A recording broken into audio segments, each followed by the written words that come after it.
रिंकू, अनिल भाई, रिंकू,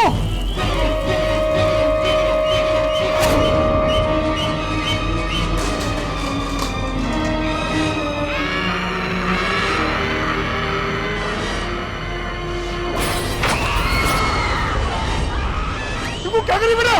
रिंकू! क्या हुआ बेटा?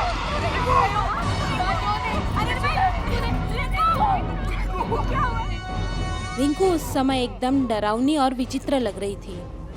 बड़ी मुश्किल से हम लोग उसे कमरे में लेकर आए। रिंकू कपड़े ही नहीं बदलने दे रही थी। भाभी और मैंने पूरी शक्ति लगा दी।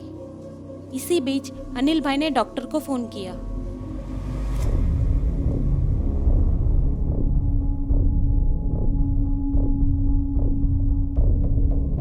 बुखार तो बहुत ज्यादा है।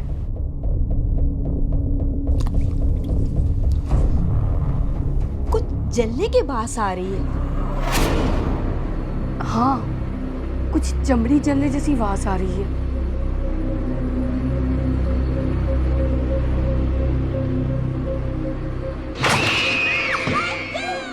बिन माँ की बच्ची पहली बार पापा के घर आ रही थी। चिंता तो सबको हो रही थी। एक तो रिंकू की हालत, उस पर वो बदबू कोई सहन नहीं कर पा रहा था।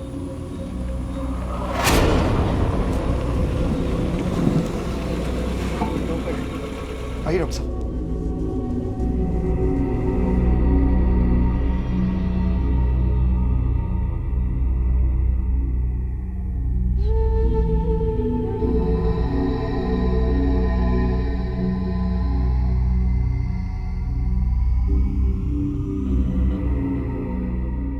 फीवर तो बिल्कुल नहीं है, थर्मोमीटर से चेक किया था।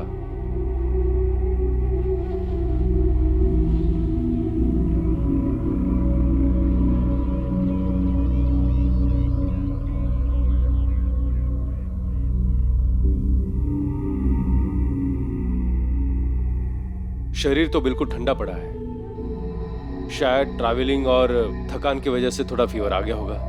मैं देखता हूं।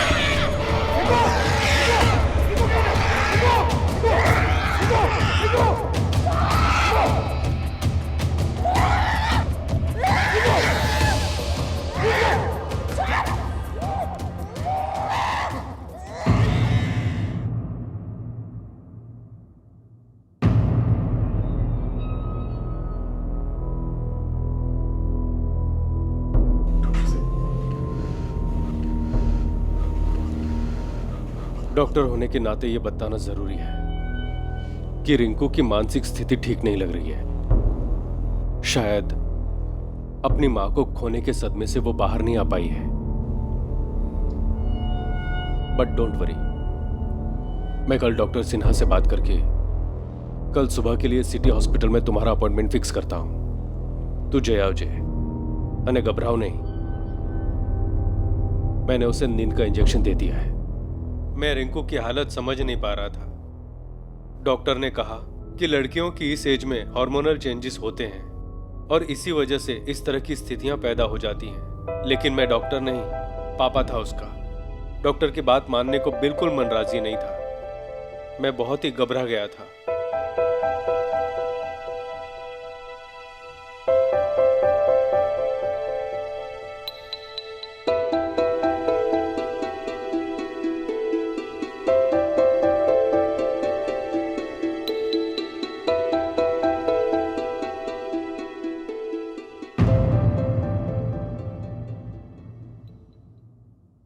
अनिल भाई,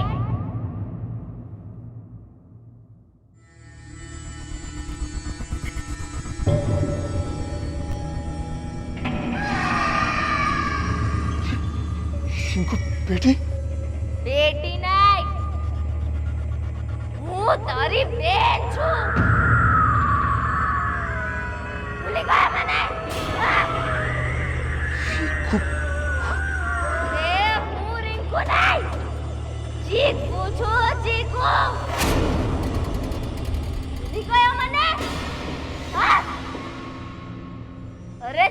प्रेम से बोल।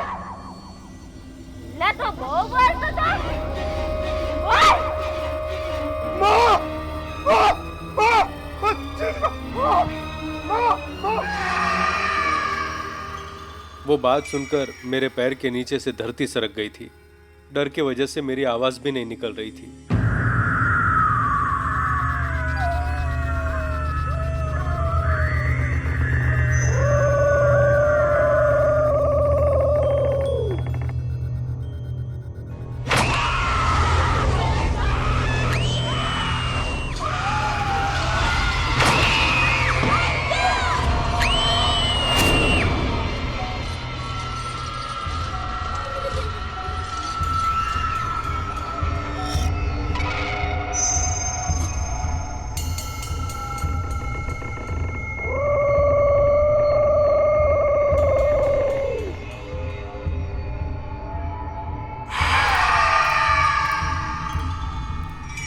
भाई, मैं तेरी बेटी को नहीं छोड़ूंगी।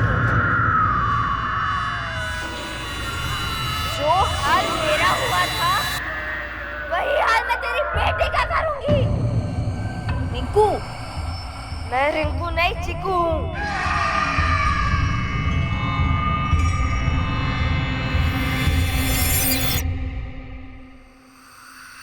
मैं तेरी बेटी को मार दूंगी। रिंकू मेरे बेटे। ऐसा डर मेरे पूरे जीवन में कभी अनुभव नहीं किया। वो रिंकू थी ही नहीं, वो साक्षात चीकू थी। उसकी आंखों में और आवाज में कितना क्रोध और कितनी घृणा थी। हम सब डर से कांप रहे थे। अंधेरे में कुछ दिखाई नहीं दे रहा था। रमेश काका, काका, डोर से निकलो जल्दी, जल्दी डोर से निकलो काका।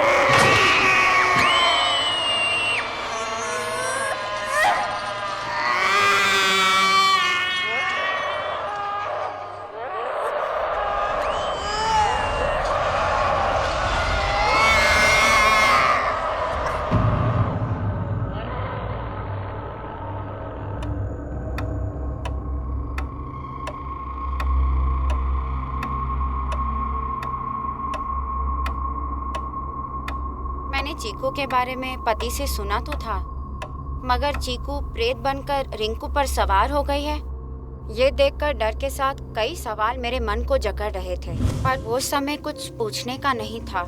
सब सन्नाटे में आ गए थे, सब चुप थे। सबको विश्वास हो चुका था कि रिंकू बीमार नहीं है।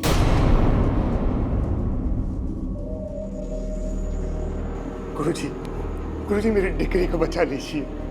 वो चीकू बरसों बाद वापस आ गई है। वो उसे मार डालेगी। मेरी बिटिया को बचा लीजिए गुरुजी। हमने तो उसकी आत्मा को उस जगह पर सीमित और शांत करने की विधि की थी और मना किया था कि उस जगह पर कोई भी ना जाए। अवश्य आपकी बेटी उस जगह पर गई हो। जी गुरुजी, लेकिन उसे कुछ पता नहीं था। हम लोगों ने उससे सब बात छुपा ली थी। इसमें उसकी कोई गलती नहीं है। वो तो बिल्कुल मासूम है गुरुजी। क्रोधित और भटकती हुई आत्माएं ठिकाना ढूंढती हैं। गुरुजी बचा लिए, मेरी बच्ची को बचा लीजिए। मेरी डिग्री रिंकू को बचा लीजिए गुरुजी। सूर्य उदय होने से पहले पहले कल आप अपनी बेटी को लेकर यहाँ आ जाइए। एक बार सूर्य उदय हो गया तो वो आत्मा गायब हो जाएगी और फिर पकड़ में नहीं आएगी। याद रहे, वो इतनी आसानी से यहाँ आने नहीं देगी।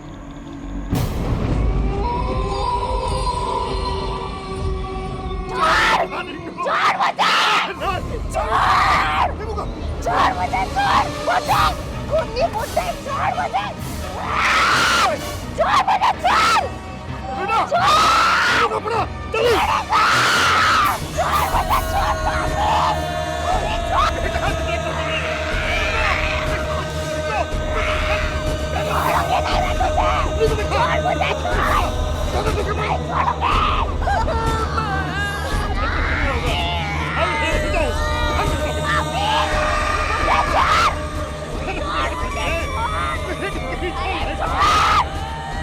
मुझे, अब अगर कोई भी सामने आता है तो रुकना मत।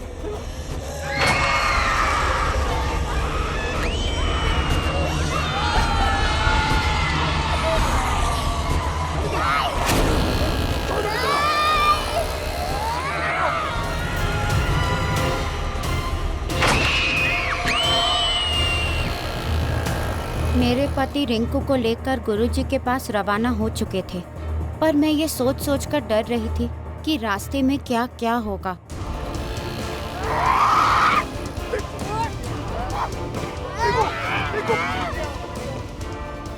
पापा मुझे बचा लीजिए, पापा ये खोल दो, मुझे बहुत दर्द हो रहा है।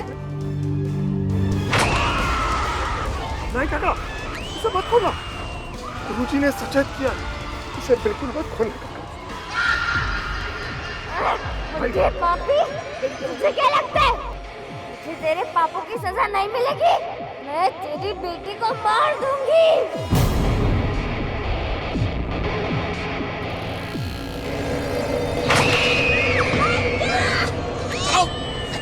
चलो भाई, चुप हो मत।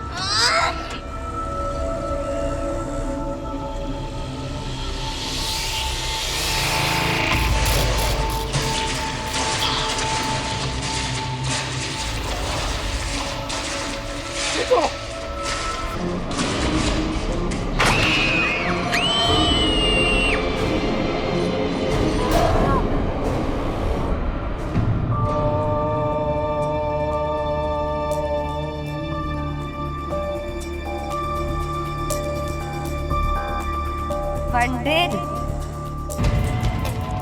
तू मेरा कुछ नहीं बिगाड़ सकता।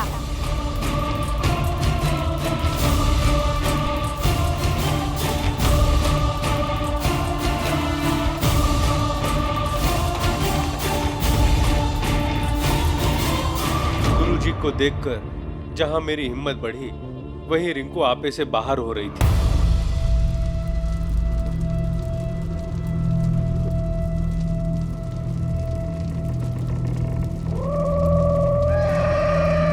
बता, तू इस शरीर में डेरा क्यों डाले हुए है? इसके बाप को सबक सिखाने। पंडित, तू चाहे कुछ भी कर ले, तू मेरा कुछ नहीं बिगाड़ सकता। मैं इसे नहीं छोड़ूंगी। इस लड़की ने तेरा क्या बिगाड़ा है? इसने नहीं, इसके बाप ने बिगाड़ा है मेरा और मेरे भावेश का।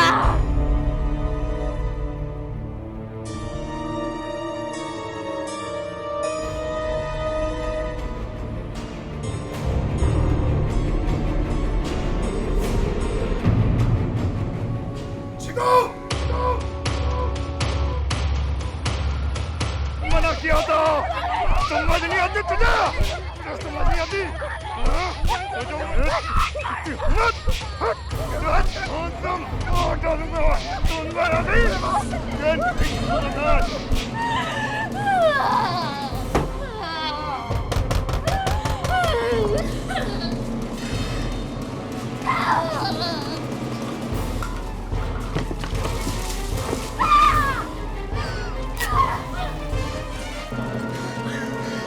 अनिल भाई, તમે સારો નહીં કર્યો। भाई, तेरी वजह से मैं मरी, अब मैं तेरी बेटी को मारूंगी।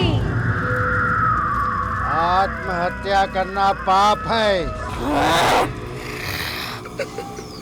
तुझे मुक्ति चाहिए? मुक्ति नहीं, मुझे सिर्फ एक शरीर चाहिए था। जो मुझे मिल गया है। तुझे ये शरीर छोड़ना होगा। मैं इसे नहीं छोड़ूंगी, नहीं छोड़ूंगी।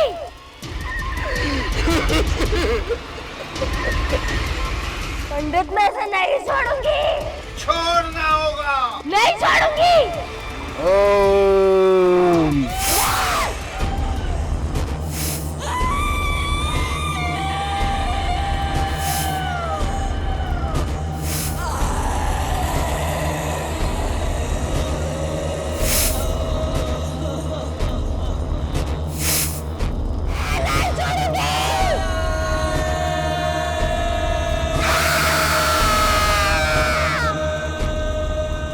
तेरी वजह से मेरी मौत हुई, अब मैं तेरी बेटी को नहीं छोड़ूंगी।